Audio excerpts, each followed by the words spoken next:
네, 안녕하세요. 네, 오현준입니다. 반갑습니다. 또 새롭게 이렇게 시작하려니까 어색하네요. 예, 저는 이제 9월부터 11월까지 여러분과 함께 마지막 실전 대비 논술 모의고사를 진행하도록 하겠습니다. 제 강의는 온라인과 오프라인으로 함께 진행을 하고요. 오프라인은 이제 오늘, 그러니까 매주 일요일 9시부터 1시간 정도 실전 모의고사를 보고요. 그 다음에 1시까지는 이제 그 논술의 토대가 되는 교육학 이론 설명이 주어집니다. 그리고 나서 이제 여러분이 쓴 답지, 이거는 다음 주부터 진행을 할 텐데요. 답지를 가지고 1대1 첨삭 지도로 진행을 합니다. 그 1대1 첨삭이 조금 힘든 분들은요, 이제 저에게 전화번호를 주시면 제가 주중에 전화로 또 첨삭을 하니까 그렇게 활용하셔도 되겠습니다. 그 다음에 이제 온라인 같은 경우는 이제 1일 3제라고 해서 매일 3문제 안팎으로 월요일부터 금요일까지 단원별로 이제 그 문제가 주어집니다. 그래서 여러분들이 제 사이트에 접속해서 답을 남기시면 또 제가 첨삭을 해드립니다. 그래서 이러한 단원별이 지금 이제 다음 주는 9장 생활지도와 상담부터 진행을 하고요. 이제 14장 교육사회학까지 마무리되면 이제 온라인도 실전 모의고사 체제로 전환을 할 겁니다. 근데 그 매일 이렇게 교육학 논술을 하기는 여러분들이 버거롭기 때문에 지금은 한 일주일에 한 2번 정도를 생각을 하고 있어요.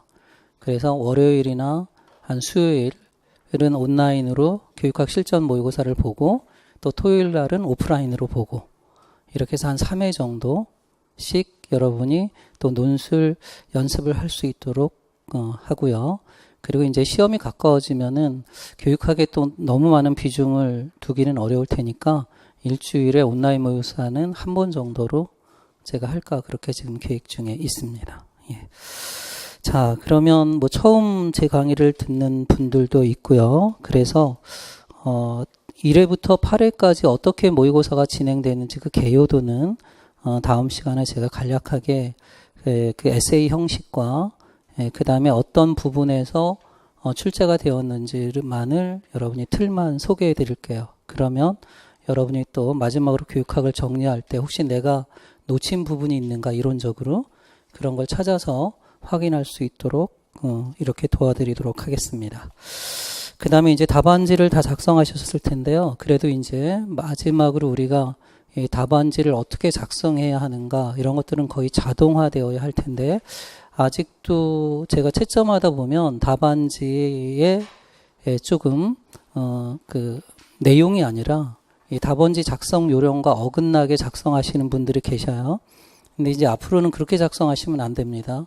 개인적으로 뭐 극단적으로 이야기하면 부정행위로 간주될 수 있는 답안지도 있어요. 그러니까 내용을 아주 잘 쓰셔도 그렇기 때문에 이 작성 요령은 여러분들이 거의 이제 자동적으로 자동화돼서 무의식적으로 작성할 수 있을 만큼 그래서 실수를 범하지 않아야 됩니다. 예.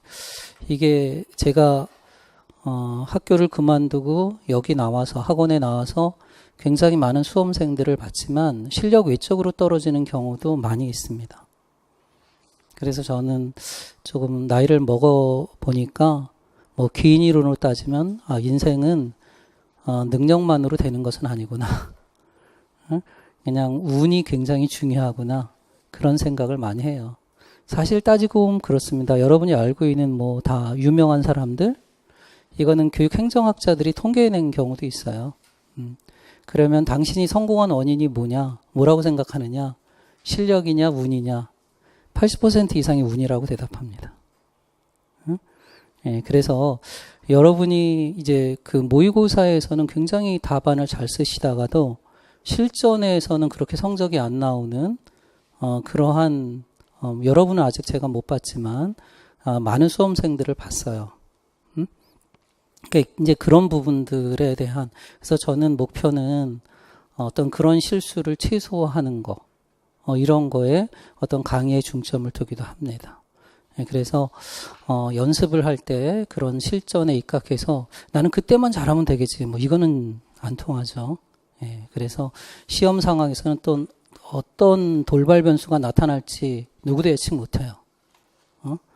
또 그렇게 공부를 잘하던 친구가 이제 갑자기 시험장에서 그런 경우도 있어요. 앞 사람이 시험 문제를 소리내서 읽는 거예요. 예? 그러니까 큰 소리는 아닌데 소리내서 읽다가 그거에 신경 써서 또 제 실력을 발휘하지 못하는 그런 경우도 있어요. 그래서 이제 시험 치는 그 시험 문제지 작성 요령 이런 것을 이제 그때만 잘하면 되지 이런 생각하지 마시고 매일 보는 그러니까 일주일에 한 번 정도 보는 이 테스트가 정말 마지막 우리가 11월 25일 날 보는 그 시험이다. 이런 생각을 가지고 보시는 게 좋습니다. 그래서 우리가 일주일에 한 번이잖아요. 그래서 제가 오픈북 테스트 해도 괜찮습니다라고 이야기했지만 실제 딱 1시간 동안 내가 어느 만큼 답을 작성하는가 이런 것도 여러분들이 미리 예측해서 이제 그러한 여러분들에게서 나타날 수 있는 그런 실수를 최소화하시기 바랍니다. 자, 그럼 거기 수험생 유의사항 같이 한번 보고 그 다음에 오늘 제시된 문제 분석하고 또 이론적 공부를 해 나가는 순서로 진행하도록 하겠습니다. 자, 수험생 유의사항 중에서 이제 3번 보시면 문제에 대한 답안은 2쪽 이내로 전용 답안지에 작성하시오 그랬습니다.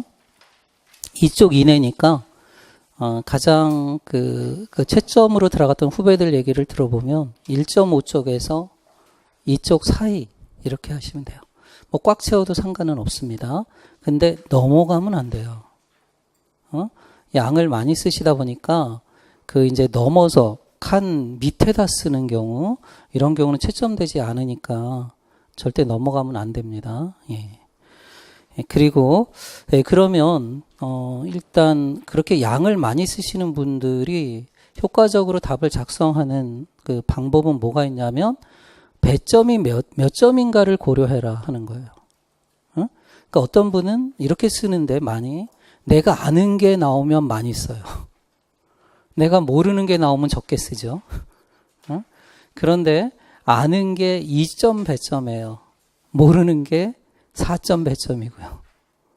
그러면 2점 배점하고 4점 배점이 주어졌을 때 평가위원회 입장에서는 몇 점 배점 맞은 게 더 많이 써야 돼요? 당연히 4점이죠. 그런데 아는 게 2점짜리니까 2점이 더 많이 쓴 거예요. 4점은 적게 쓰는 거고 그러면 아무래도 이제 2점 만점은 뭐 최대로 2점밖에 줄 수밖에 없잖아요. 근데 4점 부분에서 많이 점수가 이제 까이겠죠. 그래서 그 배점을 보고서 여러분들이 어느 만큼의 양을 써야 하는지를 한번 생각해 보세요. 그리고 그 재작년 같은 경우에는 그 문제에 요건 2점이다, 1점이다 이렇게 표기되기도 해요. 근데 이제 보통의 경우는 표기되지는 않죠. 근데 여러분이 생각을 해서 이게 4점이면 뭐가 4점일까? 이런 걸 머릿속에 생각해 보고요. 3개를 묻는데 배점이 4점이다. 이럴 경우에는 상세한 설명이 요구되는 겁니다. 그리고 2개를 묻는데 2점이면 그냥 간단히 뭐 제시문에 놓은 거를 찾아서 써도 2점이 돼요. 내가 알고 있는 배경 지식을 동원하지 않아도 2점은 받을 수 있어요. 그런데 2개를 물었는데 배점은 4점이다. 그럼 어떻게 하라는 거죠? 각각을 상세하게 설명하라는 얘기예요. 그러니까 제시문에 있는 논거만 쓰시면 안 되고요. 그런 경우에는 이제 충실한 이론적 배경을 덧붙여서 써라. 이렇게 생각하시면 되겠습니다. 그래서 그 어떤 작성을 하실 때 그 배점이 몇 점인가를 생각하시고 그 양을 조절해라 하는 겁니다. 그 다음에 답안은 지워지거나 번지지 않는 동일한 종류의 검은색 펜을 사용해라. 기본이죠. 그래서 연필이나 사인펜 종류는 사용할 수 없습니다. 사용해보고 싶죠? 그러면 내년에 뭐 저를 또 다시 보시든가 그런 거니까 이런 건 잘 지키셔야 됩니다. 그 다음에 답안의 초안 작성은 초안 작성 용지를 활용하시오 그랬는데요. 초안을 작성하는 건 제가 볼 때 서론하고 결론은 나중에 쓰시고요. 일단 서론, 도입 부분은 한번 작성해 보시는 게 필요합니다. 근데 이거 뭐 서론, 본론, 결론 다 쓰실 필요는 없어요. 예? 그냥 본론은 주어진 순서대로 그냥 여러분이 연습을 많이 하셨을 테니까 써나가시면 됩니다. 여러분이 제일 어려워하는 부분이 서론 부분이고요. 잘 못 쓰시더라고요. 서론을 딱 읽으면은 이제 채점자가 본론도 읽고 싶다 이런 생각이 들어야 되는데 서론만 보고 본론을 읽고 싶지 않아요. 근데 사실은 조금 안심스러운 건 우리 시험은 교육학 논술이라고 칭하고 있지만 사실은 논술은 아닙니다. 논술 배점은 한 1점 정도고요. 서론, 본론, 결론의 형식은 여러분이 다 갖추고 있고 다만 내용이 논리적으로 연결이 되느냐 그런 배점이 1점 정도 플러스예요. 그래서 그 1점 배점을 안 맞으면 이제 최대 19점을 맞을 수 있는 거죠. 그 19점의 근거가 뭐냐면 그래서 여러분이 논술이라고 너무 부담스럽게 생각하지 마시고요. 그냥 대학에서 중간고사, 기말고사 보듯이 교육학 서술이다 이렇게 보시면 편합니다. 예. 그래서 특히 내용 배점이 한 15점 정도 되기 때문에 그래서 그 부분만 잘 맞히셔도 됩니다. 그렇다고 여러분이 뭐 서론과 결론을 전혀 생뚱맞게 쓰는 건 아니기 때문에 그 부분에서 0점을 맞는 경우는 거의 없습니다. 그 다음에 답안을 수정할 때 두 줄을 긋는다. 이거 의외로 많이 안 하셔요. 이렇게 안 하셔요. 막 검게 칠한다든가. 그래서 두 줄을 긋고 수정할 내용을 작성하시면 됩니다. 그 다음에 뭐 밑줄을 친다거나 문제에 대한 답안 내용 이외에는 기타 어떤 내용도 일절 표시하지 말라. 이게 이제 부정행위로 간주될 수 있는 거예요. 그래서 가급적이면 기호 같은 것도 쓰지 않으시길 바랍니다. 예? 예, 그래서 뭐라고 할까요? 어떤 기호가 있을까? 그러니까 뭐 서론할 때 일 그게 무슨 글자죠? 이게 로마자인가요? 그다음에 이런 식으로 매기지 넘버링도 하지 마시기 바랍니다. 그러니까 숫자 같은 경우도 제시문에 숫자가 있어요. 숫자가 있으면 써도 되지만 예를 들어서 3명의 교사가 한글로 나와 있는데 뭐 3을 쓴다거나 이런 것도 가급적 안 하시기 바랍니다. 왜냐하면 기호를 쓰는 것도 특히 5급 시험에서는 부정행위로 간주를 해요. 그러니까 일종의 평가위원하고의 뭐 사인이다 이렇게 극단적으로 아주 엄밀하게 채점하는 경우도 있거든요. 그러니까 그렇게 여러분이 뭐 보기 좋게 한다고 그런 기호를 사용한다거나 그런 거는 안 하셨으면 합니다. 하지 말라 이겁니다. 그 다음에 9번이죠. 다음에 해당되는 답안은 채점되지 않습니다. 답안란 이외의 공간, 옆면이나 뒷면 등에 작성한 부분이에요. 그래서 내가 너무 많이 쓰시는 분이 이 칸 밑으로 쓰는 거 이거 채점되지 않는다는 거죠. 그 다음에 내용이 지워지거나 번지는 등 식별이 불가능한 부분, 연필로 작성한 부분, 수정액을 사용한 부분, 그 다음에 개인정보를 노출하거나 이겁니다. 그래서 뭐 특별한 기호나 이러한 또 로마자 숫자나 이런 거 쓰지 마시기 바랍니다. 성명 및 수험번호 기재라는 제외라고 했죠. 답안지 전체에 그런 내용을 쓰지 마라 하는 겁니다. 그 다음에 첫째, 둘째 두 가지를 써라. 세 가지를 쓰라는 건 잘 안 나오고 거의 두 가지를 써라 하는 거거든요. 그래서 배점이 보통 한 문제에 2개를 물으면 2가지 쓰면 4점이 되거든요. 이렇게 나왔을 때는 첫째, 둘째라고 분명하게 언급하시는 게 좋아요. 예? 그래야 채점하는 평가위원들의 채점이 쉽습니다. 예, 그렇게 분명하게 하시는 게 좋겠고요. 그 다음에 10가지 중에서 2가지를 쓰는데 그러면 1번하고 2번을 쓰는 게 좋겠죠. 그게 우선순위예요. 중요도에 따라서. 근데 이제 뭐 9번, 10번을 쓰시는 분이 있어요. 예, 그런 경우는 왜 채점할 때 그 채점자들의 어떤 논란이 있을 수 있어요. 이거는 뭐 안 된다. 그래서 중요한 것을 먼저 써라. 그리고 중요한 게 그럼 뭐냐 하면은 보통 여러 수험서에서 보통 출제할 때는요. 이론 같은 경우는 최소한 임용에서는 우리나라에 나온 교육학 저서 중에서 세 군데 책에서 그 이상에서 언급한 내용들이 출제가 돼요. 그래서 여러분들이 공부하실 때 공부를 많이 하다 보면 질문을 하기 위해서 질문을 잘하는 사람이 공부를 잘한다고 하는데 그 질문을 위한 공부가 또 있어요. 선생님 괴롭히려고. 요건 아는지 이런 거. 그건 굉장히 나쁜 공부 방법이고요. 그러다 보면은 남들은 모르겠지 하는 그런 부분에 너무 꽂혀요. 그리고 답 쓸 때도 아주 쉽게 나오는데 사실 교육학 논술은 절대평가이기 때문에 여러분을 변별하기 위해서 어렵게 내지는 않아요. 뭐 그러면 어려운 게 나오면 같이 어렵다라고 생각하시면 되고요. 그래서 너무 나만의 어떤 특유의 이러한 사고를 가지고 문제를 보지 마라 하는 겁니다. 오히려 이거는 개인에게는 오히려 치명적인 독이 될 수도 있습니다. 그래서 지금은 지엽적인 것보다는 많이 우리가 이야기 됐던 그런 부분들을 차근차근 정리해서 개념하고 원리 이런 걸 정리하는 그러한 식으로 여러분이 마무리를 하시는 게 좋습니다. 그 정도로 오리엔테이션을 하고요. 그러면 이제 바로 구해 문제로 가보도록 하겠습니다.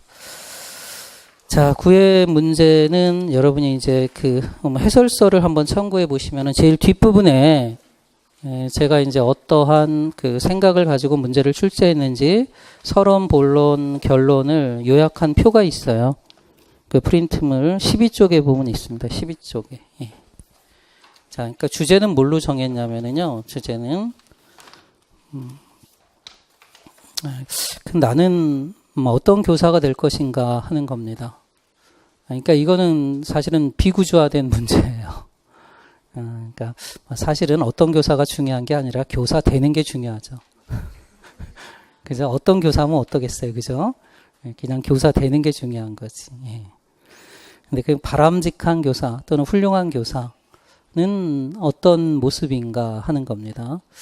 그러니까 교육이 저는 뭐 교사로서 한 22년 동안 서울에서 근무를 했지만 지금도 교육을 매력적인 노동이라고 생각하는 것은 아무래도 사람을 변화시키는 힘이 교육으로부터 나오지 않는가 하는 거고요.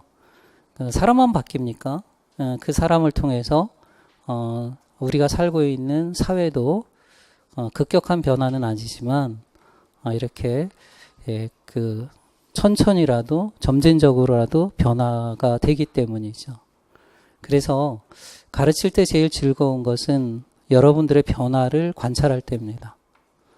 처음 답안지를 쓸 때는 서론 같지도 않게 썼는데 몇 번 지나니까 아주 멋진 글을 쓰면 내가 감동받을 만큼 그런 굉장히 기분이 좋습니다. 자, 그런 점에서 볼 때 교육이라고 하는 것은 포기할 수 없는 교육에 대한 정의 중에 하나가 바로 가치지향성입니다. 이런 걸 이제 피터스 같은 사람은 규범적으로 교육학을 정의를 했고 교육을 정의했고 또 교육학의 성격을 규범적 학문으로 정의를 했습니다. 근데 이 시대 교육이 문제가 되고 있는 것은 그러한 가치 지향성이 중요하지 않다는 거죠. 그죠? 그래서 요즘 회자되는 것 중에 가장 서글픈 것 중에 여러분도 많이 쓰지만 저도 가끔 썼지만 우리 둘째 놈이 하도 먹는 걸 밝혀서 너는 인간이 아니라 식충이다. 그런 표현을 가끔 쓰기도 했지만 요즘은 이 충이라는 말을 많이 쓰잖아요. 벌레죠, 벌레. 제가 한때는 그런 생각이 들었어요. 카프카의 변신인가요? 그럼 제가 학교 그만두고 학원 강의할 때, 전국을 돌아다닐 때, 새벽에 나가서 또 새벽에 들어오고, 이럴 때, 가족들은 다 자고 있고, 내가 어느 날 거울을 보는데, 사람 같지 않더라고요, 내가. 벌레로 보이더라고요. 돈만 버는 벌레. 근데 요즘 그런 벌레라는 말이 많이 회자되는 걸 보면 과연 인간이 인간다운 어떤 가치나 이런 존재론적인 것들을 많이 상실하고 있지 않는가. 그런 게 좀 서글퍼요. 그죠? 그래도 우리가 교육이 소중하다는 것은 벌레가 아니라 인간임을 아이들에게 일깨우게 하고 그런 인간다운 세상을 만드는 일에 일조하는 게 바로 교육이라는 아름다운 노동이고 그것에 이제 투신하는 분이 교사이기 때문에 그렇습니다. 그래서 최근에 막 세태가 교사를 우습게 보기도 하지만 그래도 교사는 오크셔트가 이야기한 것처럼 존중을 받아야 하고 교육은 다른 어떤 노동보다도 굉장히 소중한 가치 있는 노동이라는 생각에는 변함이 없습니다. 예. 그래서 사실은 저는 학원에서 하기 때문에 저는 교사는 아니고요. 그냥 강사고 더 나쁘게 이야기하면 매판 지식인입니다. 지식을 팔아서 돈을 먹는 그런 사람입니다. 그러니까 여러분들하고는 이제 레벨이 다른 사람이라고 볼 수가 있겠죠. 그래서 이제 그러면 이제 어쨌든 새롭게 하는 이 첫 강의 시간에 어떤 주제로 할까 고민하다가 그냥 어떤 교사가 되고 싶은가를 한번 우리가 여러분이 답을 쓰면서 자성해 보게 하는 그런 문제를 해보자. 그래서 이제 바람직한 교사상이라고 정해봤습니다. 뭐 바람직한 교사, 훌륭한 교사는 어떤 교사인가 하는 건데요. 뭐 유능한 교사가 바람직한 교사일 수도 있고, 그 다음에 좋은 교사가 또 교사일 수도, 바람직한 교사일 수도 있고, 또는 뭐 옛날 드라마에서 한석규가 이야기한 것처럼 필요한 교사, 누구에게든 필요한 교사, 낭만 닥터에서 그런 얘기 하더라고요. 예. 그래서 뭐 그러한 바람직한 교사는 어떤 모습인가를 이제 주제로 던지고요. 3명의 교사예요. 3명. A고등학교에 근무하는 3명의 교사를 이제 그 도교육청 장학사가 컨설팅을 했어요. 컨설팅 장학입니다. 컨설팅 장학도 아직 시험에 나오지 않았죠. 장학에서는 자기 장학과 동료 장학 정도만 출제가 됐는데요. 이 컨설팅 장학은 뭐 여러 가지 유사 개념들이 혼재돼서 사용하기도 해요. 학교 컨설팅도 있고요. 그 다음에 이제 수업 컨설팅도 있고요. 어느 게 가장 큰 개념이에요? 컨설팅 장학, 수업 컨설팅, 학교 컨설팅. 뭐 이렇게. 공통점은 컨설팅이죠. 근데 어느 게 제일 큰 개념이에요? 학교 컨설팅이 큰 개념이에요? 아니면 컨설팅 장학이 더 큰 개념이에요? 더 포괄적인 개념이에요? 헷갈리죠. 예? 근데 이제 두 가지 설이 있어요. 그러니까 어떤 학자는 컨설팅 장학을 굉장히 상위 개념으로 보고 그 밑에 이제 학교 컨설팅, 그 밑에 수업 컨설팅 이렇게 보죠. 근데 또 어떤 교수는 학교 컨설팅이 제일 큰 개념이에요. 상위 개념이에요. 그리고 컨설팅 장학, 수업 컨설팅 이렇게 보기도 해요. 예. 그럼 이제 가장 작은 개념은 수업 컨설팅이에요. 그러면 이제 수업에 어려움을 겪고 있는 선생님을 대상으로 이제 그 분야의 전문가가 수업에 대한 문제를 찾고 그 대안을 제시하는 것이 수업 컨설팅이라고 볼 수 있어요.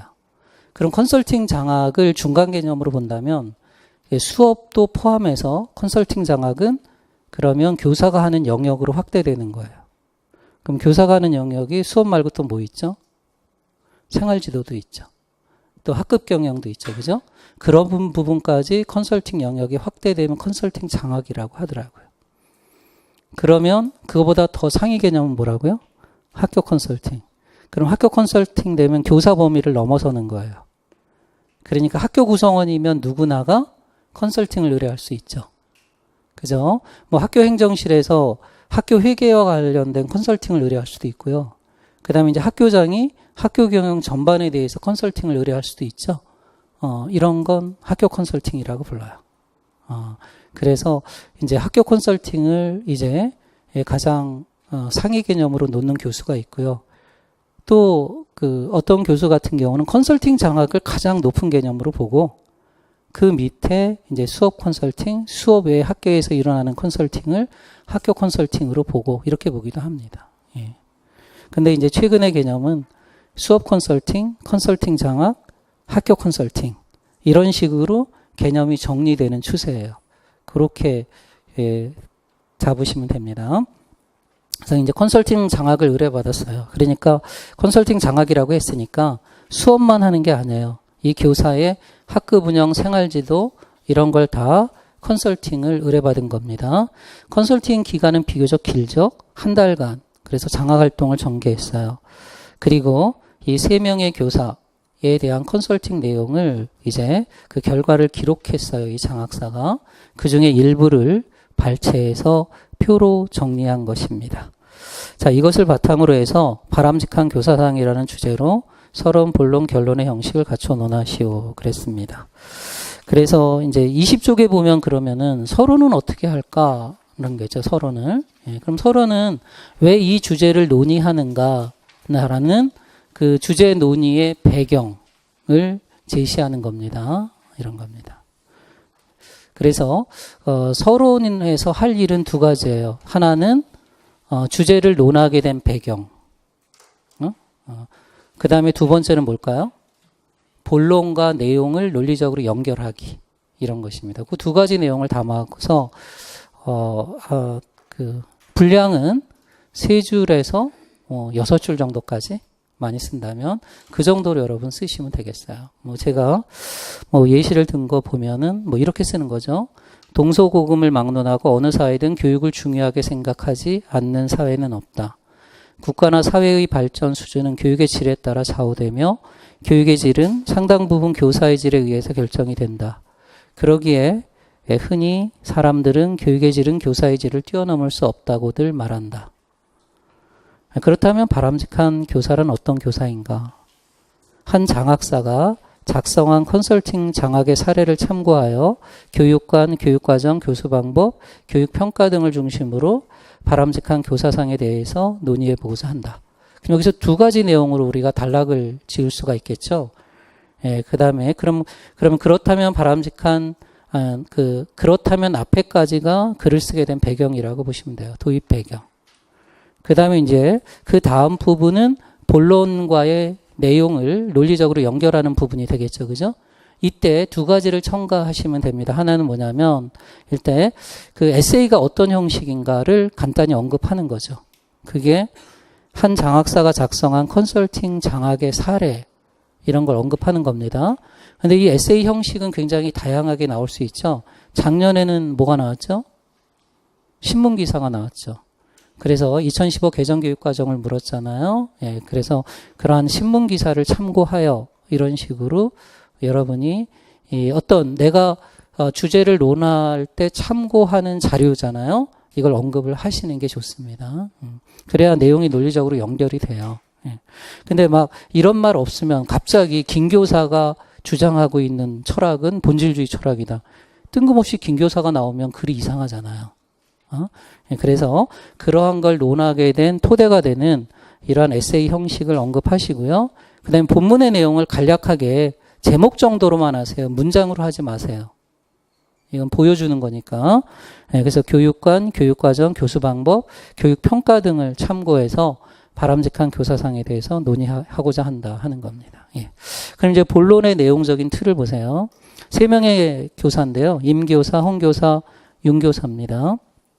교육관은 우리가 좁게 보면 교육의 목적이지만 넓게 보면 이 사람의 그러한 언행을 지배하는 그러한 교육 철학이라고, 교육 사상이라고 볼 수 있어요. 그래서 이제 임교사는 이제 그 전체적인 틀을 보면 본질주의 철학입니다. 그리고 홍교사는 실존주의고요. 윤교사는 비판적 교육 철학, 비판 이론입니다. 요즘 비판 이론이 많이 나옵니다. 그 작년도 행시에서도 나왔고요. 이번 7급 시험 이런 거에서 계속 비판 이론이 많이 나와요. 왜 많이 나올까요? 이 자본주의 제도의 모순이 지금 극대화되고 있기 때문에 그래요. 그 다음에, 이제 교육, 이 교사들의 어떤 교육관의 이제 교육 철학이라면 교육 목적이고요. 좁은 의미로 봤어요. 그 다음에 이제 그러한 교육의 철학을 뒷받침하는 교육 내용이 뭐냐? 교육 과정이죠. 교육과정은 이제 본질주의 교육 철학에서 강조하는 교육과정은 두 가지죠. 교과 중심 교육과정하고 그 다음에 학문 중심 교육과정이에요. 그래서 이제 학문 중심 교육과정을 제가 이제 출제해보자. 이건 제가 이제 출제자의 어떤 출제할 때 세웠던 어떤 논리적인 틀입니다. 이제 홍 교사는 실존주의 철학이니까 인간 중심 교육과정. 또는 뭐 잠재적 교육과정을 물을 수도 있어요. 예. 그 다음에 이제 비판적 교육 철학은 아무래도 그 의도적 교육과정에 대해서 그러한 특정 계급의 이데올로기가 반영되어 있다라고 보죠. 그럼 이제 교육과정은 영교육과정이 되겠죠. 뭐 이제 아이즈너입니다. 뭐 배제된 교육과정이라고 하고요. 근데 여러분이 아마 답을 작성하실 때 이걸 교육과정 재개념화 또는 재개념주의 교육과정이라고 쓰시는 분이 있었을 텐데요. 교육과정 재개념화는 교육과정 유형이 아닙니다. 그 재개념주의는 교육과정에 영향을 주는 그러한 교육과정 학, 즉 교육과정 철학입니다. 철학이기 때문에 재개념주의를 교육과정 유형으로 생각하시면 그건 오개념입니다. 예. 자, 그래서 거기 보시면 이제 교육과정 학 또는 교육과정 패러다임, 접근 방법이라고 했으니까 이거는 철학이에요, 철학. 교육과정 학. 예. 그 다음에, 교육과정을 우리가 조빈으로 보면 내용적인 거고요. 이제 교수학습 방법이죠. 이제 교사는 전문가라고 할 때 흔히 가장 전문가라고 이야기할 때 많이 논의되는 게 교수 방법의 전문가다. 그래서 우리가 연기를 잘하는 사람을 연기에 메소드 한다 뭐 이렇게 이야기하잖아요. 그 메소드가 바로 교수 방법입니다. 예. 그래서 바람직한 교사는 이러한 방법면에 있어서 탁월성을 보이는 건데요. 학문 중심 교육 과정에서 지식의 구조를 아이들에게 효과적으로 가르치기 위한 교수 방법으로서 늘 얘기되는 게 뭐죠? 발견학습입니다. 예. 뭐 이것을 자연과학이 아니라 수학이나 과학이 아니라 사회교육과에 적용한다면 탐구학습이 되겠죠. 그죠?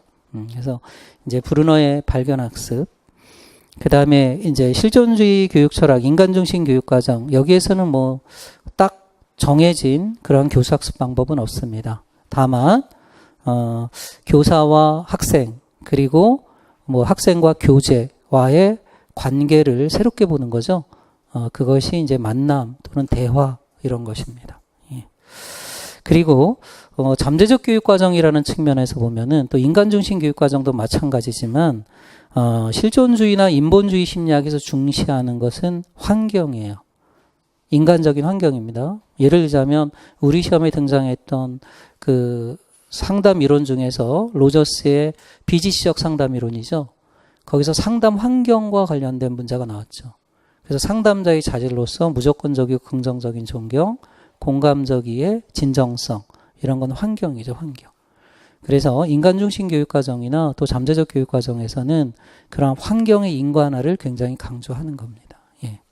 그럼 어찌 보면 요즘 우리나라의 많은 사람들이 벌레라는 말을 써서 인간들을 폄하하고 있다면 사실은 개인의 비도덕성 이거에도 문제가 있겠지만 우리가 환경적으로 본다면 지금 우리가 살고 있는 환경이 해분조선이 아니라 헬조선이라는 거죠. 그러니까 환경이 인간적이지 못하다. 그런데도 원인이 있다라고 볼 수 있어요. 예. 그다음에 윤교사는 이제 영교육과정이라는 측면에서 보면은 여기서도 또 어떠한 교수 방법을 딱 지정하지는 않죠. 지정된 건 없습니다. 예, 특히 뭐 영교육과정 이렇게 되면 철학적으로 보면 포스트 모더니즘 이런 쪽에 많은 영향을 받고 있기 때문에 특정한 교수 방법을 이렇게 지칭하지는 않죠. 그런데 전통적인 어떠한 교육에 대한 비판적인 성찰이 일어나잖아요. 그래서 이제 아이즈너에 주목하면서 교수 방법의 다양화도 있고 일단 교수 방법과 관련된 교육 목표에 대한 논의입니다. 공학적인 관점에서는 행동 목표만을 중시했죠. 그래서 아이즈너는 이거 외에 목표를 다양화해서 문제 해결 목표하고 표현적 결과를 제시했다 하는 겁니다. 그 다음에 교육 평가 부분입니다. 교육 목표 달성 여부를 확인하는 과정이 반성적 성찰 과정이 바로 평가고요. 그런 평가에 있어서는 이제 그 지식의 구조를 강조하는 2015 개정교육과정도 마찬가지인데요. 근데 절대평가를 강조하고 있다 하는 거예요. 그래서 절대평가나, 그 다음에 이제 뭐 과정평가, 그리고, 형성평가입니다. 이 과정평가는 특히 총괄평가에 대한 대안적 평가로서 요즘 많이 논의되고 있는 겁니다. 총괄평가라고 하는 것은, 교육이 다 끝나고 하는 평가죠. 그죠? 근데 교육이 진행 중에 하는 거니까 과정평가 안에 형성평가도 들어갈 수 있어요. 형성평가도 들어갈 수 있지만 과정평가가 곧 형성평가는 아니죠. 다른 방법, 자기평가도 있고요. 동료평가, 여러 가지 평가 방법이 있을 수 있습니다. 그 다음에 그럼 인간중심 교육과정에서는 그럼 어떤 평가를 물어볼까? 전인적 영역의 평가잖아요. 그래서 인본적 교육관의 입장에서는 이제 절대평가를 이제 조금 더 확산시켜서 수행평가, 그리고 전인적인 평가에서 그동안 학교 교육에서 소외되었던 영역이 바로 정의적이죠. 정의적 영역의 평가. 그 다음에 외국 선진국은 이런 평가도 학교 교육에 도입되고 있는데요. 비고츠키 근접발달 영역 이론의 토대를 두고 있는 역동적 평가입니다. 이러한 새로운 평가들, 이런 것들을 한번 이제 출제해보자 했던 겁니다. 그다음 이제 윤교사 같은 경우에는 어떤 평가 방법이라기보다는 평가의 패러다임이죠. 평가 접근 방법. 그래서 아이즈너가 제시했던 이제 교육과정의 설계자는 아이즈너는 교사라고 생각합니다. 그리고 교육과정은 교사의 교육적 상상력의 결실이다. 그리고 그러한 교육과정을 평가하는 것도 교사의 전문성에 의한 것이어야 한다. 그래서 제시한 것이 바로 예술적 평가, 예술적 비평이었습니다. 그리고 그것을 구성하는 요소가 두 가지죠. 교사의 전문성이 드러나는 것이 이제 신미안이라고 하는 것이고요. 이것을 이제 쉬운 객관적인 용어로 설명하는 작업을 비평이라고 했어요. 이 두 가지 측면을 한번 주목해 보았고요. 자, 그러면 이제 결론은 또 두 가지를 여러분이 쓰시면 돼요. 하나는 본론을 요약하기. 근데 이 본론을 자세하게 요약할 필요도 없어요. 여기서도 마찬가지로 본론에서 이미 이야기했기 때문에 그걸 자세하게 할 필요는 없고요. 그 다음에 마지막으로 이제 주제와 관련해서 여러분의 견해 이런 걸 언급을 해야 됩니다. 그러니까 우리가 논술이라고 특정 지어질 수 있는 부분이 바로 이 결론입니다. 결론에서 여러분이 특히 바람직한 교사는 어떤 교사인가라는 여러분의 생각을 조금 언급을 하시면 이제 만점을 맞을 수 있겠다 하는 겁니다. 간략하게 예시를 든다면 본론에서 바람직한 교사의 모습을 교육관, 교육과정, 교수방법, 교육평가를 중심으로 논의하였다. 요약컨대 이게 본문을 요약하는 거죠. 이렇게 한번 쭉 쓰시고요. 그리고 이제 여러분이 생각하는 바람직한 교사상에 대한 겁니다. 바람직한 교사의 모습은 시대와 사회에 따라 다양한 모습으로 나타날 수 있다. 그렇다 하더라도 그것이 어떠한 모습이든 교사는 마땅히 바람직한 교사가 되기 위해 끊임없는 자기 성찰과 노력을 경주해야 하는 것이 교사에게 주어진 소명일 것이다. 왜냐하면 교육이야말로 바람직한 가치를 추구하는 활동이기 때문이다.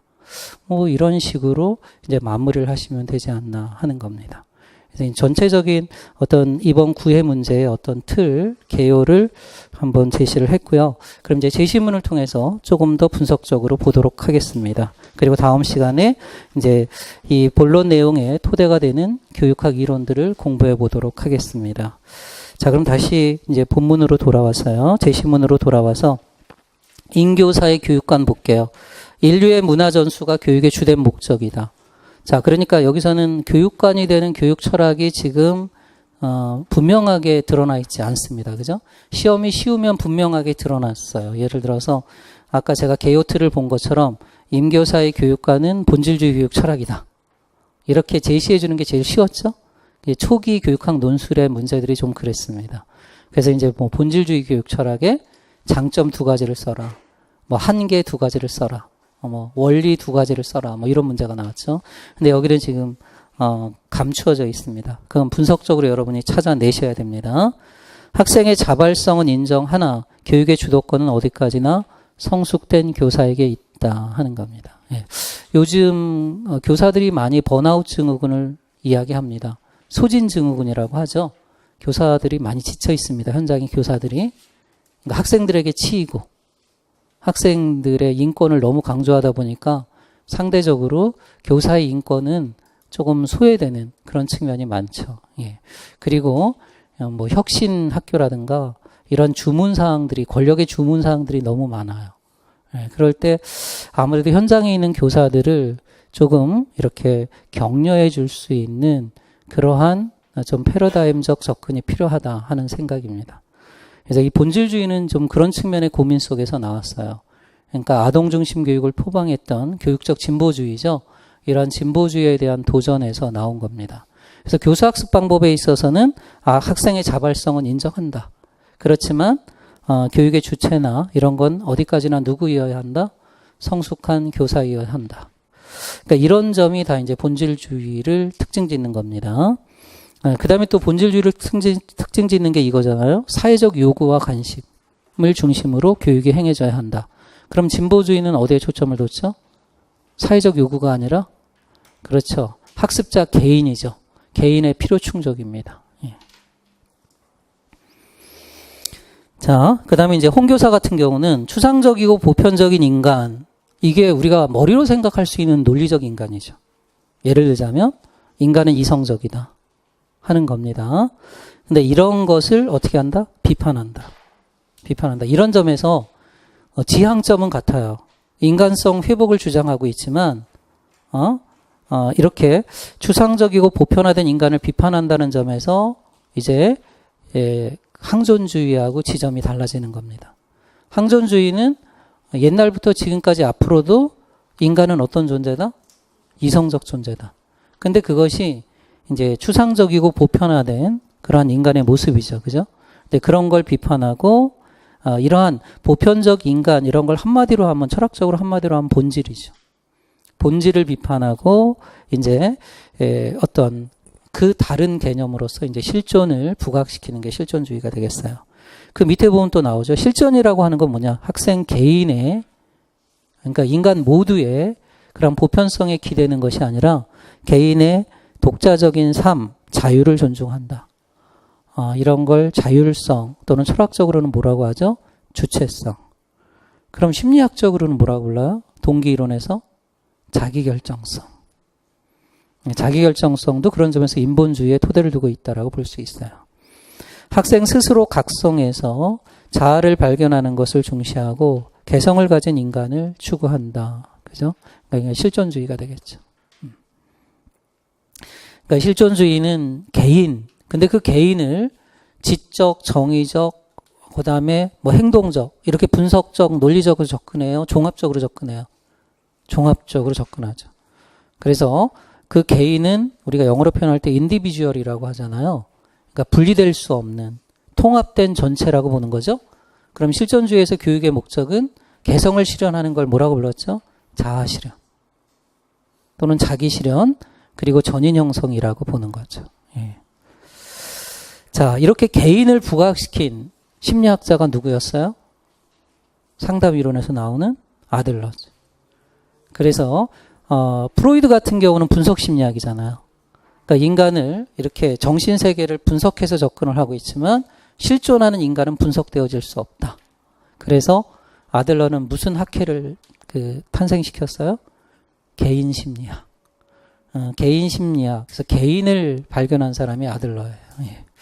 그 다음에 이제 윤교사를 보면 인간에게 가장 중요한 것은 가치의 문제다 그랬어요. 가치.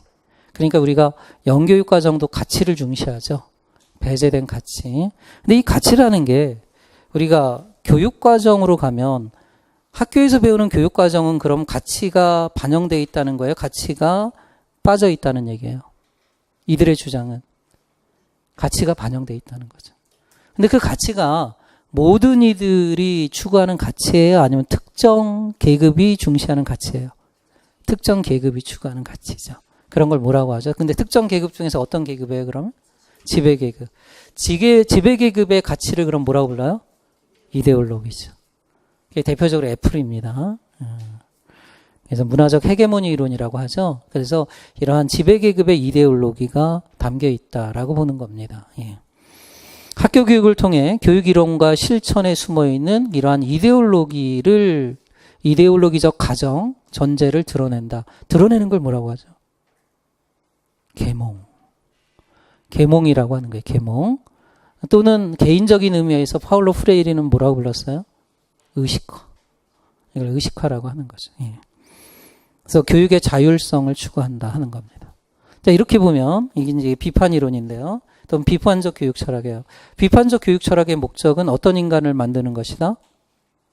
이데올로기에 순응하는 인간을 만드는 거예요? 아니죠. 이런 게 무슨 교육이죠? 프레이리가 그 은행 저금식 교육이죠. 이러한 순치적인 인간을 만드는 것이 아니라 이데올로기로부터 해방된 인간이죠. 그런 인간을 뭐라고 한다? 자율적인 인간이라고 부른다. 근데 여기에만 목적을 둬요? 목적은 개인을 변화시키는 게 아니라 뭘 변화시키는 거죠? 그렇죠. 우리를 억압하고 있는 체제, 이러한 조건을 변화시키는 거죠. 그래서 해방된 사회를 만드는 것이다. 그러니까 비판 이론은 두 가지 목적이 있는 거예요. 교육을 통해서 개인을 자율적 인간으로 만든다. 그러한 인간들을 통해서 사회를 어떻게 한다? 해방시킨다. 이상사회를 만든다. 그래서 비판 이론은 개인과 사회 두 가지를 추구하고 있는 겁니다.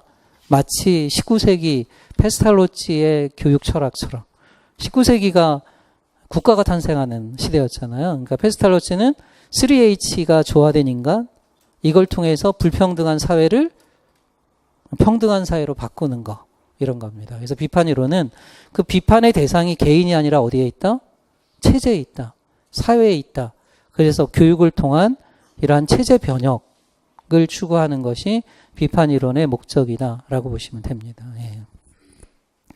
그 다음에 이제 교육과정을 보면 교과의 기본 개념과, 그러니까 이제 교육관에서 1번 문제가 나왔어요. 1번 문제를 보면 3명의 교사가 토대를 두고 있는 교육 철학을 써라. 그러니까 어떻게 써야 돼요? 여러분, 그 면접도 마찬가지고 논술도 마찬가지예요. 그런데 면접도 자기 생각, 자기 철학을 이야기하는 거고요. 논술도 마찬가지예요. 예. 다만 표현 형식이 다르다. 논술은 글로, 문자로 쓰는 거고 심층 면접은 뭐죠? 언어로 표현하는 거예요. 그래서 여러분이 논술을 잘하면 심층 면접도 잘하십니다. 이때 문장을 길게 쓰지 마라. 그러면 주장하고자 하는 내용이 또렷하지 않아진다. 그래서 수식어를 많이 붙이지 마시고요. 간결한 단문으로 연결하시는 게 좋습니다. 그리고 두 갈식으로 하라고 그랬죠. 먼저 주제를 말해라. 먼저 이야기하고 싶은 걸 말해라. 그래서 특히 면접은 더욱 그렇습니다. 쭉 이야기하고 마지막에 미갈식으로 내 주장은 이렇습니다. 그럼 평가위원들이 듣다가 지칩니다. 무슨 얘기 하려고 하는 거야? 그런데 먼저 이야기를 하고 주장을 이야기하고 그 다음에 논거들을 제시하면 듣기 훨씬 편하죠. 이런 겁니다. 왜냐하면 논술이나 면접은 남을 설득하는 글이니까요. 남을 설득하는 글이니까 그러면 그렇게 쉽고 간결하게 전달하는 것이 효과적이라는 거죠. 그럼 답을 쓰실 때도 마찬가지예요. 그러면 3명의 교사가 토대를 두고 있는 교육 철학은 인교사는 본질주의, 홍교사는 실존주의, 그 다음에 윤교사는 비판 이론이다. 이렇게 명확하게 제시하고요. 예. 그 다음에 이제 그럼 논거를 하나씩 뭐 제시하면 되겠죠. 제시문에서 사회적 요구와 관심을 중심으로 행해지는 교육 철학은 본질주의다. 또는 인류의 문화 전수를 주된 목적으로 하는 것은 본질주의다. 뭐 이렇게 제시를 하면 되겠어요. 그 다음에 이제 윤교사와 관련된 교육 철학입니다. 윤교사와 관련된 교육 철학은 비판 이론이잖아요. 이 갈등 이론은 우리 사회가 기능론적 사회예요, 갈등론적 사회예요. 예? 사회학적으로 보면. 자본주의 사회예요? 그럼 공산주의 사회예요. 자본주의 사회죠. 예, 그렇기 때문에 우리 사회는 기능론적 사회예요. 그러니까 갈등론이 나올 때는 갈등론의 긍정적인 측면보다는 비판점을 묻는 문제가 나올 가능성이 높아요. 예. 예, 그래서 이러한 이 비판 이론은 철학적으로 접근하는 거고 사회학적으로 보면 갈등론에 해당이 되잖아요. 또 정확히는 네오막시즘에 해당이 되죠. 예, 그래서 이 한계가 뭐냐 하는 거. 예. 두 가지를 제시하라. 그럼 철학을 쓰는 게 1점이고 한계 제시하는 게 2점이겠구나. 이런 겁니다. 그 다음에 이제 교육과정을 봐요. 임교사는 2015 개정교육과정에서도 언급되어 있는 내용들입니다. 교과의 기본 개념, 핵심적 원리, 일반적인 아이디어. 이게 키워드죠. 이걸 뭐라고 하죠? 5글자로? 지식의 구조라고 한다. 그러면 지식의 구조는 심리학적으로 보면 인지주의의 토대를 두고 있어요? 행동주의의 토대를 두고 있어요? 인지주의죠. 그럼 타일러는 행동주의의 토대를 두고 있기 때문에 교육과정에서 제일 중요시하는 게 뭐죠? 목표죠. 행동 목표잖아요. 그리고 과정을 목표의 어떤 수단으로 전락시켰죠. 근데 인지주의는 목표 자체가 뭐다? 내용이다. 그 내용적 목표가 바로 기본 개념, 핵심적 원리, 일반적인 아이디어로 번역되어질 수 있는 걸 지식의 구조라고 한다. 예. 이렇게 지식의 구조를 중심으로 교육과정을 조직한다. 기본 개념을 반복하면서 폭과 깊이를 확대해서 심화시켜 조직한다. 이거는 조직하는 원리죠. 조직하는 방법. 그럼 조직 원리 중에서 지난번에도 시험에 나왔잖아요. 무슨 원리죠? 계열성이죠. 이렇게 계열성 있게 조직하는 교육과정의 그러한 형태를 뭐라고 불러요? 나선형 교육과정이라고 한다. 예. 여기 이 부분도 뭐 문제로 나올 수는 있는데 그거는 출제는 안 했습니다. 근데 홍 교사는 의도적 교육과정은 물론 의도하지 않은 교육과정도 중시한다. 이게 키포인트예요. 공식적 교육과정은 물론 비공식적 교육과정도 중요시한다. 그럼 비공식적 교육과정 의도하지 않았는데 학습 결과를 초래하는 거니까 이걸 뭐라고 하죠? 잠재적 교육과정이라고 한다. 그럼 공식적 교육과정과 잠재적 교육과정을 모두 중시하는 교육과정 유형이 인간중심 교육과정이다. 하는 걸 알 수 있겠죠. 그 다음에 현대사회가 결과한 비인간화 문제, 이런 것이 이제 소외 문제죠. 철학적으로. 이걸 교육의 인간화를 중시한다 하는 겁니다.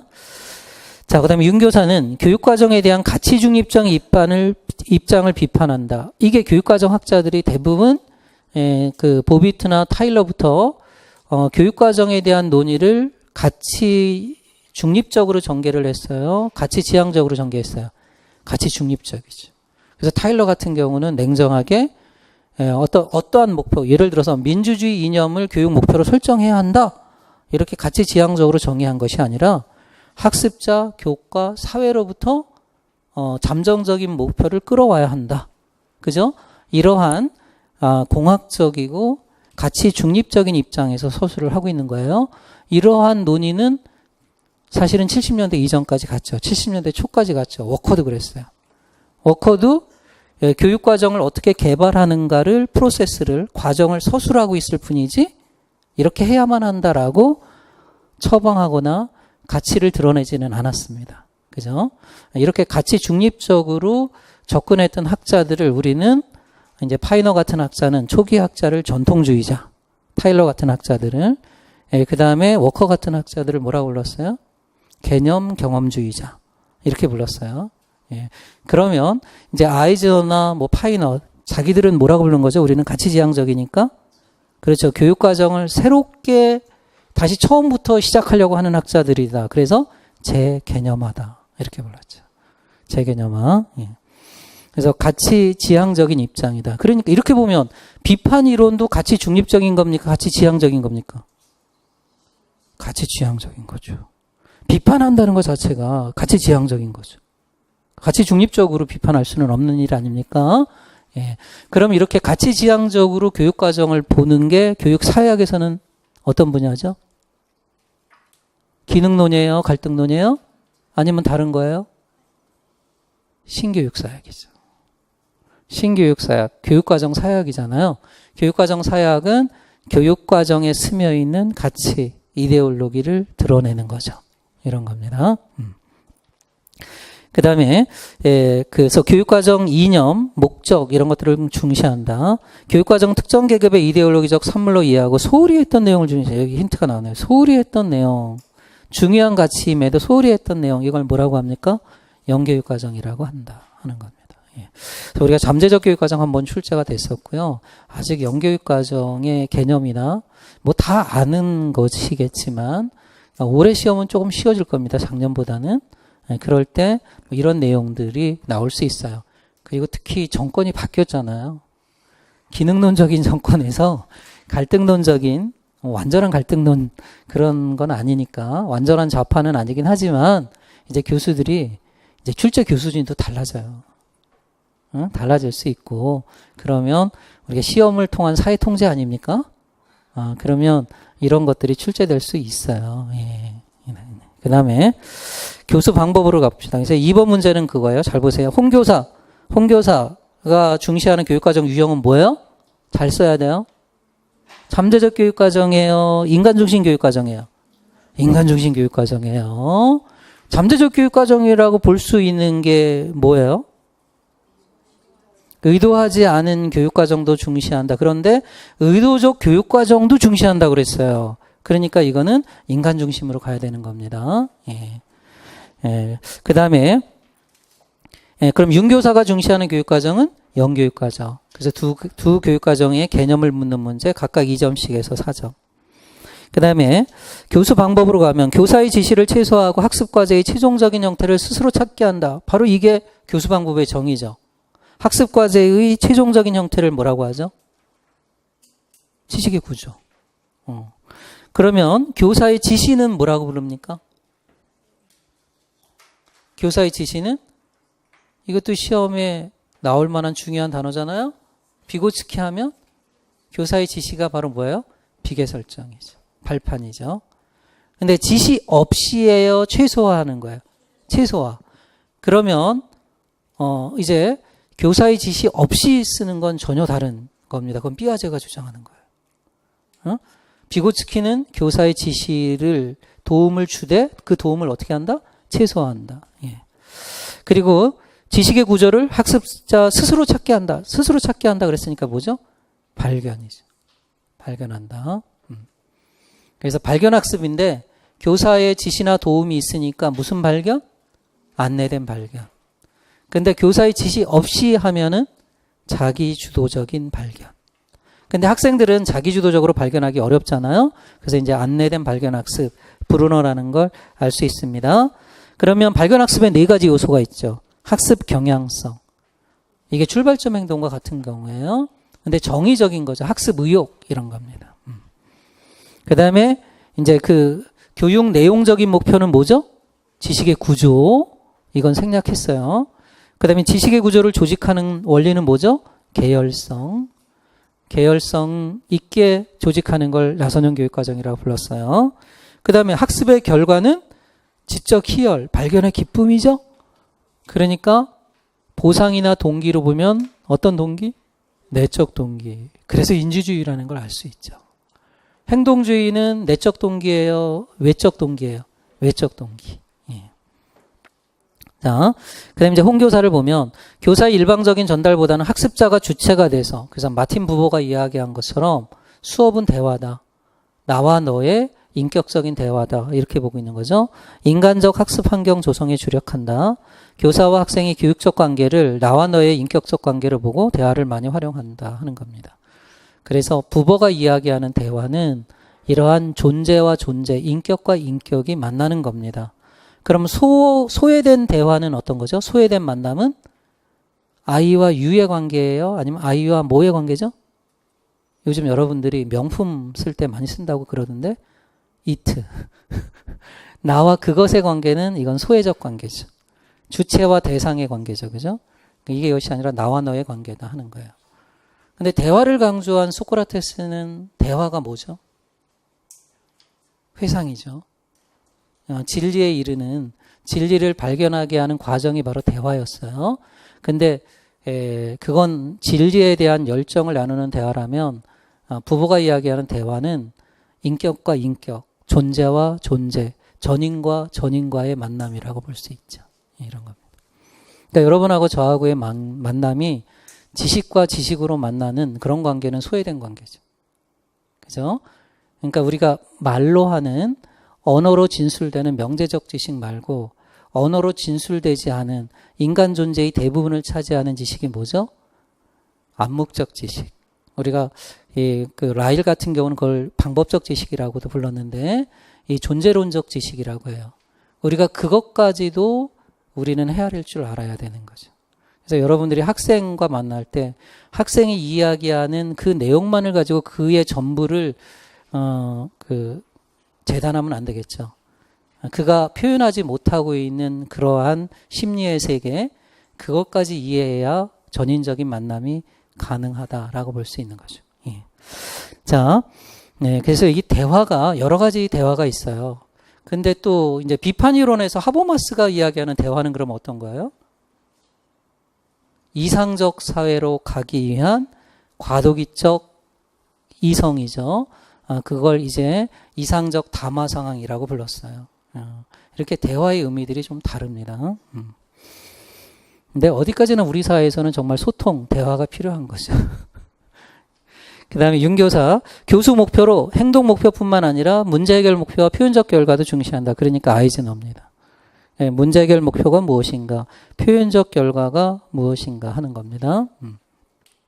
그 다음에 교육적 상상력, 결국은 여러분이 수업을 한다는 것은 여러분이 수업 지도안을 준비하잖아요. 수업 지도안, 이 프로그램이 바로 여러분의 상상력의 결실이다 라고 본 거죠. 그런 점에서 교사는 전문가이다 라고 아이즈너는 본 겁니다. 그리고 학생들에게 의미 있고 만족스러운 다양한 학습 기회를 제공해야 한다 하는 겁니다. 예. 자, 그래서 이제 3번 문제를 보면 임교사가 채택한 교수학습 방법이니까 발견학습이죠. 학문중심 교육과정은 2015 개정교육과정 또는 자유학기제에서도 강조하는 교과교육에 있어서 강조하는 부분입니다. 그래서 이 학문중심 교육과정은 몇 번을 강조해도 지나침이 없고요. 학문중심 교육과정에 입각한 교수학습 방법의 대표적인 게 발견학습이잖아요. 그래서 같이 여러분이 정리를 해 두셔야 되는데요. 장점 2가지입니다. 그 다음에 윤교사가 설정한 아이즈너의 문제 해결 목표와 표현적 결과, 이것도 객관식 임용에서 몇 번 나왔죠? 이걸 묻는 문제입니다. 마지막 평가입니다. 평가는 핵심 개념을 중심으로 학생의 교육 목표 도달도를 확인하고, 자, 이것도 2015 개정교육과정에서 어떤 지침으로 나온 내용입니다. 학생의 교육 목표 도달도를 확인한다. 그러니까 무슨 평가? 절대평가. 예. 교육 목표를 성취 기준이다. 이렇게 표현하기도 하죠. 교수학습의 질을 개선하는 절대평가에 주안점을 둔다. 그 다음에 과정평가 및 형성평가에도 관심을 두어 모든 학생이 교육 목표에 도달할 수 있게 한다 하는 겁니다. 자, 모든 학생이 교육 목표에 도달하기 위해서는 수업 중에 직면한 어려움, 이런 것들을 우리가 체크해서 도움을 줘야 되겠죠? 그렇기 때문에 이제 과정평가와 형성평가가 중요하다 하는 겁니다. 형성평가는 절대평가도 한 2번 정도 계속 출제가 됐었습니다. 예. 그 다음에 홍교사는 학생 개인의 전인적 성장을 확인할 수 있는 수행평가를 중시한다. 그래서 수행평가의 특징 중에 하나가 전인적인 평가죠. 그 다음에 학교학습에서 동기부여의 결정적 기능을 하는 정의적 평가, 동기라는 것이 원래는 정의적 개념에서 출발했으니까요. 그 다음에 역동적 평가에도 관심을 가져야 한다 하는 겁니다. 특히 인지적인 분야에 있어서는 이제 고정적인 평가에서 벗어나서 역동적 평가. 그럼 고정적이고 정적인 평가는 발달의 결과를 평가하는 거죠. 그런데 잠재학습을 측정할 수 있는 게 뭐다? 역동적 평가다 하는 겁니다. 비고스키 이론의 토대를 두고 있습니다. 윤교사는 교육평가에서 어떤 점을 강조하고 있냐면, 평가는 최종 단계의 활동이 아니라, 최종 단계 활동이라는 것이 총괄평가죠. 교육과정 계획 및 개발 과정의 전반에 널리 퍼져 있는 종합적인 활동이다. 이렇게 보고 있고요. 그러니까 뭐 시작부터 그 다음에 과정, 결과 다 평가해야 된다. 이런 겁니다. 최근의 평가는 총괄평가에 대한 그러한 그 전통적인 평가 방식에서 벗어나려고 하는 것이 학교평가의 주안점이라고 볼 수가 있겠죠. 그래서 아직 나오지 않은 진단평가도 출제될 수 있어요. 예, 형성평가가 너무 많이 나왔기 때문에. 교사는 이제 결정적인 단서가 나옵니다.